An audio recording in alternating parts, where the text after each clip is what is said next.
کس طریقے سے ایک ایسے شخص نے پاکستان کو، ہماری جو معیشت ہے اس کو تباہ کیا، ہمارے خارجی تعلقات کو برباد کیا، ٹانگ پر ٹانگ رکھ کر اپنا تحکمانہ انداز میں حکومت کی، اور جو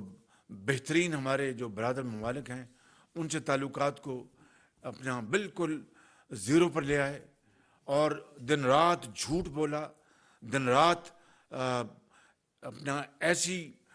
لغو گوئی کی کہ جس کی مثال نہیں ملتی۔ اور اس کے اوپر ابھی چند دن پہلے کہا کہ یہ شہباز شریف نے کیا تھا نا، اس نے لندن میں پاکستان کے عوام پتہ نہیں روب ڈالنے کے لیے یا ان کو دکھانے کے لیے، اب اس کو پتہ لگے گا لندن کی یہ عدالت ہے۔ واقعی اس نے اس حد تک بات درست تھی کہ لندن کی عدالت ہے جہاں پر برطانیہ کے جو رؤساء جو ہیں ان کے بچے، ان کو بھی جرمانے ہوئے ہیں، وہ بھی ان عدالتوں میں پیش ہوئی ہے، وہ عدالتیں ہیں برطانیہ کی، اس میں کوئی دو رائے نہیں۔ مگر اللہ تعالیٰ نے کس طریقے سے پاکستان کی لاج رکھی، پاکستان کی عزت رکھی۔ اس وقت آپ میں سے بعض لوگوں نے